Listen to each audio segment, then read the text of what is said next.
Gadgets 360 Hindi में आप सबका स्वागत है। मेरा नाम है प्रणय और आज के वीडियो में हम करने वाले हैं कंपैरिजन 3 स्मार्टफोन्स के बीच में।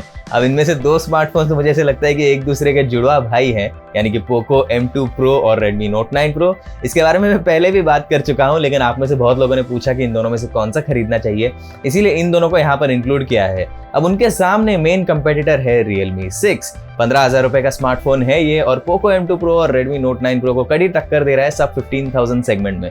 तो चलिए वीडियो शुरू करते हैं और इसमें देखते हैं कि इन तीनों स्मार्टफोन्स में से आपको कौन सा खरीदना चाहिए। अंत तक बने रहिएगा मेरे साथ में। सारी डिटेल कंपैरिजन की है यहाँ पर, performance, display, gaming, build quality, battery life, software, जो चाहिए आपको सारा चीज यहाँ पर मिल जाएगा।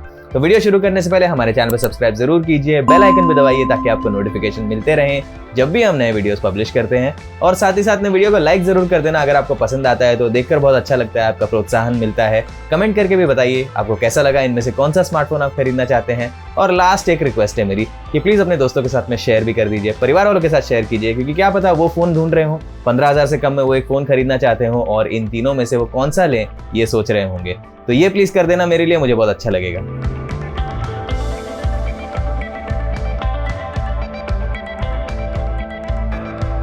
सबसे पहले प्राइसिंग की बात कर लेते हैं इन तीनों स्मार्टफोन्स के लिए। Realme 6 का स्टार्टिंग प्राइस है 15,000 रुपए 4GB RAM 64GB storage variant के लिए। पोको M2 Pro और Redmi Note 9 Pro इन दोनों फोन्स की प्राइसिंग 13,999 रुपए से शुरू होती है, सेम रैम और स्टोरेज के लिए। तो आप फोन में काफी समानता अभी से ही देख सकते हैं। स्क्रीन पर आप देख लीजिए दूसरे वेरिएंट्स की प्राइसिंग क्या है इन स्मार्टफोन्स में। कंपैरिजन की शुरुआत करते हैं हम पोको M2 Pro के डिजाइन के बारे में बात करके। अब Redmi Note 9 Pro और पोको M2 Pro के डिजाइन में कोई ज्यादा अंतर नहीं है। ये डिजाइन काफी अच्छा है, नया भी लगता है, देखने में काफी आकर्षक है, इसीलिए मैं ज्यादा कुछ बुरा भी नहीं कहूंगा यहाँ पर। Realme 6 का डिजाइन थोड़ा सा ठंडा है, इतना मजा नहीं आया उसमें देख के। अभी पोको और Redmi ये दोनों आगे निकल चुके हैं इसमें, क्योंकि उनमें गोरिल्ला ग्लास भी दिया गया है पिछले हिस्से में, जिसके कारण एक प्रीमियम फील आ जाती है। और लैमिनेटेड बैक जो दी है Realme 6 में वो थोड़ी सी उतनी प्रीमियम नहीं लगती है। लेकिन एक बात मैं जरूर कहूंगा कि अगर आपको एक हाथ से फोन इस्तेमाल करना है तो Realme 6 बेहतर है, क्योंकि ये थोड़ा सा लंबा है और थोड़ा पतला भी, तो पकड़ने में एक हाथ से काफी आसानी होती है। तीनों स्मार्टफोन्स के डिस्प्ले काफी अच्छे हैं, इनमें कोई दिक्कत नहीं आई मुझे। लेकिन डिस्प्ले टेस्ट में मैं ये कहूंगा कि विनर Realme 6 है, क्योंकि उसमें 90 हर्ट्ज का रिफ्रेश रेट दिया है। ओवरऑल जो स्मूथ एक्सपीरियंस आता है Realme 6 में वो बाकी दोनों स्मार्टफोन्स में नहीं आता है। वीडियोस देखते समय तीनों स्मार्टफोन्स ने काफी अच्छा परफॉर्मेंस दिया, लेकिन ऑडियो सुनने के लिए अगर आप फोन के स्पीकर का इस्तेमाल करते हैं तो आपको Realme 6 ज्यादा पसंद आएगा, क्योंकि उसका वॉल्यूम ज्यादा अच्छा है और ओवरऑल साउंड क्वालिटी भी स्पीकर की ज्यादा अच्छी है उसकी। पोको M2 Pro और Redmi Note 9 Pro दोनों ही काफी आकर्षक स्मार्टफोन हैं। तो अगर आपको सिर्फ डिजाइन और लुक एंड फील की बात करनी है तो वो दोनों स्मार्टफोन में से कोई भी ले लीजिए, आप बिल्कुल भी गलत चुनाव नहीं करेंगे वहां पर। लेकिन अगर आपको बढ़िया डिस्प्ले चाहिए तो Realme 6 ही लीजिए। सॉफ्टवेयर के मामले में Poco M2 Pro, Redmi Note 9 Pro और Realme 6 ये तीनों कस्टम वर्जन पर चलते हैं एंड्रॉयड के, इनमें स्टॉक एंड्रॉयड आपको नहीं मिलेगा। पोको और Redmi में तो आप जानते ही हैं MIUI मिलता है, और उसके अलावा Realme में Realme UI दिया जाता है। Redmi Note 9 Pro में आपको स्पैमी नोटिफिकेशन और विज्ञापन वगैरह की बहुत ज़्यादा प्रॉब्लम तो आएगी ही, Realme 6 से काफ़ी ज़्यादा है ये प्रॉब्लम। लेकिन मैं ये कहूँगा कि पोको M2 Pro में कम नोटिफिकेशन आते हैं, तो उतनी ज़्यादा प्रॉब्लम नहीं होती है। हमने एक वीडियो बनाया था पहले जिसमें हम आपको बताते हैं कि MIUI से विज्ञापन कैसे निकालने हैं, तो वो वीडियो ज़रूर देखिए अगर आपको MIUI के सॉफ्टवेयर में ये प्रॉब्लम आती है आपको। अब ऐसा नहीं है कि Realme UI में कोई ब्लोटवेयर नहीं है, कुछ प्रमोशनल नोटिफिकेशन वगैरह नहीं आते हैं, बस ये बात है कि MIUI से काफ़ी हद तक कम ये प्रॉब्लम्स आती है। तो इसीलिए अगर आपको इससे दिक्कत होती है तो आप Realme UI की तरफ जाइए। अदरवाइज आपको MIUI की विज्ञापन, स्पैम वगैरह से ज़्यादा कोई प्रॉब्लम नहीं है, तो ऐसा नहीं है कि MIUI भी कोई खराब UI है। सॉफ्टवेयर के मामले में ये कहूँगा दोनों लगभग एक जैसे ही है, बस मुझे पर्सनली ये विज्ञापन वगैरह पसंद नहीं आते हैं, इसीलिए मैं Realme UI चुनूंगा यहाँ पे। परफॉर्मेंस की बात करें तो पोको M2 Pro और Redmi Note 9 Pro इन दोनों स्मार्टफोन्स में Qualcomm का Snapdragon 720G चिप का इस्तेमाल किया गया है, जो काफी ताकतवर है इस प्राइस सेगमेंट के लिए। Realme 6 में गेमिंग वाला MediaTek Helio G90T प्रोसेसर का इस्तेमाल किया गया है। अब बेंचमार्क्स में हेवी गेमिंग में और मल्टीटास्किंग में ये दोनों प्रोसेसर एक दूसरे से मिलते जुलते हैं। परफॉर्मेंस के मामले में आपको कोई दिक्कत नहीं आएगी, आप कोई भी फोन चुन लीजिए। बैटरी लाइफ तीनों डिवाइसेस में काफ़ी अच्छी है। अब Realme 6 में सबसे कम कैपेसिटी की बैटरी है, लेकिन हमारे HD वीडियो लूप टेस्ट में 20 घंटे तक ये फ़ोन चला, जो सबसे ज़्यादा है। रेगुलर यूसेज में मुझे कोई तकलीफ नहीं आई फ़ोन को इस्तेमाल करते समय। बैटरी लाइफ तीनों की काफ़ी अच्छी है, 1 दिन से ज़्यादा चल जाती है। चार्जिंग की बात करें तो Realme 6 और पोको M2 Pro ये दोनों Redmi Note 9 Pro से आगे निकल गए हैं, क्योंकि उन दोनों में ज़्यादा तेज़ चार्जर आते हैं बॉक्स में। अब Realme 6 में आपको 30 वाट का फास्ट चार्जर मिलता है, Poco M2 Pro में 33 वाट का फास्ट चार्जर मिलता है। अगर कैमरास की बात करें तो Poco M2 Pro और Redmi Note 9 Pro इन दोनों में सेम कैमरा सेटअप दिया गया है आपके लिए।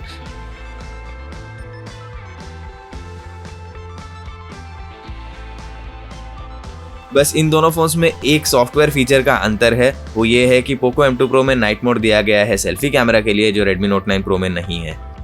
Realme 6 में भी क्वाड कैमरा सेटअप दिया गया है पिछले हिस्से में, थोड़े अलग सेंसर्स है उसमें, बस प्राइमरी कैमरा मेन चेंज है इसमें, जो 64 मेगापिक्सल का Samsung GW1 सेंसर का इस्तेमाल करता है।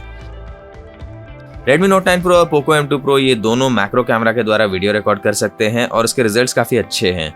चलिए डे लाइट फोटोज की बात करते हैं। सबसे पहले आपको एक पैटर्न दिखाई दे देगा इन तीनों फोन्स में, वो ये है कि Redmi Note 9 Pro और Poco M2 Pro ये दोनों कलर्स को काफ़ी बूस्ट कर देते हैं, जिसके कारण स्ट्राइकिंग फोटोज तो दिखते हैं, लेकिन अगर आपको नेचुरल लुक पसंद है, जैसे कि एग्जैक्ट जैसे सीन आपने देखा वैसी फोटो लेनी है आपको, तो ये आपको उतना पसंद नहीं आएगा।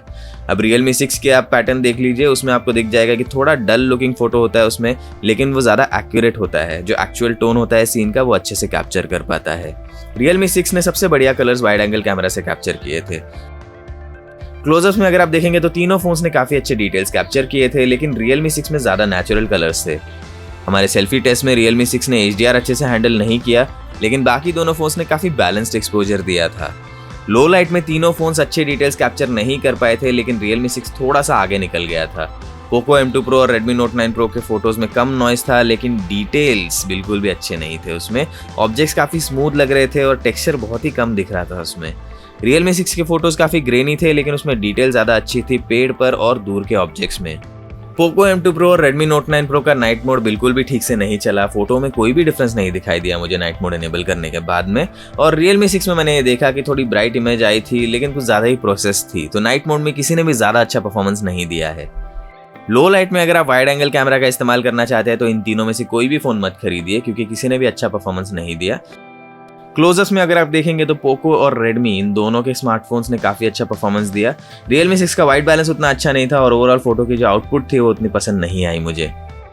घर के अंदर लिए गए सेल्फीज में हमने देखा कि Realme 6 ने सबसे बढ़िया डिटेल्स कैप्चर किए थे और बाकी दोनों स्मार्टफोन्स ने वाइट बैलेंस काफी अच्छा हैंडल कर लिया था। Realme 6 में सबसे बढ़िया स्क्रीन फ्लैश भी दिया गया है, जिसके कारण वो स्किन टोन्स और डिटेल्स काफी अच्छे से कैप्चर कर लेता है। Poco M2 Pro और Realme 6 इन दोनों स्मार्टफोन्स में नाइट मोड आप इस्तेमाल कर सकते हैं सेल्फी कैमरा के साथ में, लेकिन वो उतना इफेक्टिव नहीं था। अगर वीडियो परफॉर्मेंस की बात करें तो Realme 6 ने बढ़िया फुटेज कैप्चर की थी उसके मेन कैमरा से। 4K पे जो कलर्स वगैरह थे वो ज्यादा एग्जैजरेटेड भी नहीं थे। Poco और Redmi में कलर बूस्टिंग की प्रॉब्लम वीडियो में भी हमने देखी। वाइड एंगल कैमरा से शूट करते समय एग्जैक्ट ऑपोजिट रिजल्ट आए थे, जिसमें Poco और Redmi दोनों आगे निकल गए और Realme 6 थोड़ा पीछे रह गया। लो लाइट में अगर आप वीडियोस खींचना चाहते हैं तो तीनों स्मार्टफोन्स में से कोई भी ज्यादा अच्छी परफॉर्मेंस नहीं देगा आपको। Poco M2 Pro और Redmi Note 9 Pro के वीडियोस कुछ ज्यादा ही डार्क लग रहे थे और उसमें डिटेल्स भी काफी वीक थे, लेकिन Realme 6 में ब्राइटनेस थोड़ी अच्छी थी, लेकिन फुटेज में ज्यादा ग्रेन आ गया था।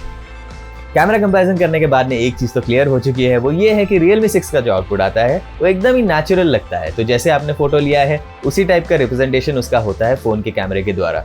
अभी Redmi Note 9 Pro और Poco M2 Pro ये कलर्स को थोड़ा बूस्ट कर देते हैं, जिसके कारण वो थोड़ा स्ट्राइकिंग लगता है। मुझे पता है आप में से काफी लोग ऐसे भी हैं जिनको वो स्ट्राइकिंग फोटोज पसंद है और कुछ लोग हैं जिनको वो नेचुरल लुकिंग फोटोज पसंद आती है, तो उसके हिसाब से आप चुनाव कर सकते हैं। पर्सनली अगर आप मुझे पूछेंगे मैं कहूंगा कि Realme 6 का आउटपुट ज्यादा अच्छा है, क्योंकि मुझे नेचुरल आउटपुट अच्छा लगता है फोटोज में। तो चलिए अब बात करते हैं इन तीनों में से कौन से स्मार्टफोन को खरीदना चाहिए उसके बारे में। अभी सबसे पहले Redmi Note 9 Pro और Poco M2 Pro की कहानी खत्म करते हैं। अब इतनी टेस्टिंग करने के बाद में ये तो क्लियर हो चुका है कि ये दोनों स्मार्टफोन एकदम मिलते जुलते हैं, पूरे जुड़वा भाई हैं ये। तो इन दोनों में से आप कोई भी ले लीजिए, आप इतनी बड़ी गलती नहीं करेंगे। बस एक बात का ध्यान रखिए, Poco M2 Pro में आपको तेज चार्जर मिलता है, सेम प्राइस पे मिल रहा है, तो Redmi Note 9 Pro लेने में मुझे नहीं लगता कोई मतलब बनता है। अभी आपको वही फोन मिल रहा है तेज चार्जर के साथ में बिना ज्यादा पैसे खर्च किए, तो क्यों आप दूसरा वाला स्लो चार्जर वाला फोन लेंगे। तो अगर अवेलेबल है Poco M2 Pro और Redmi Note 9 Pro दोनों, तो मैं तो Poco M2 Pro ही चुनूंगा। तो अब बात करते हैं तीसरे स्मार्टफोन की। पूरी टेस्टिंग करने के बाद में मैं ये दावे के साथ कह सकता हूँ कि Realme 6 ओवरऑल इस कंपैरिजन का विनर है। उसका जो डिस्प्ले है वो 90 हर्ट्ज रिफ्रेश रेट वाला, वो इस प्राइस रेंज में आपको तो मिलेगा ही नहीं पहली बात तो। और ओवरऑल भी अगर आप देखेंगे सॉफ्टवेयर कैमराज वगैरह वगैरह के मामले में ये Poco M2 Pro और Redmi Note 9 Pro से थोड़ा आगे निकल चुका है। तो Realme 6 मेरा विनर होगा इस कंपैरिजन के लिए। लेकिन कमेंट के द्वारा आप जरूर बताइए कि आपको इन तीनों में से कौन सा स्मार्टफोन पसंद आया, आप कौन सा खरीदना चाहेंगे। मेरी राय तो ये हुई, टेस्टिंग करके मैंने आपको दिखा दिया, लेकिन मैं जानता हूँ कि आप में से कुछ लोग अभी भी Poco M2 Pro या Redmi Note 9 प्रो के फैंस होंगे आपको वो ज़्यादा पसंद आया होगा। तो प्लीज़ कमेंट करके मुझे ज़रूर बताना आपको ये कैसा लगा। हमारे वीडियो के बारे में आपकी क्या राय है ये भी कमेंट के द्वारा ज़रूर बताइए। और टेक्नोलॉजी की और जानकारी चाहते हैं तो hindi.gadgets360.com पे ज़रूर जाइए।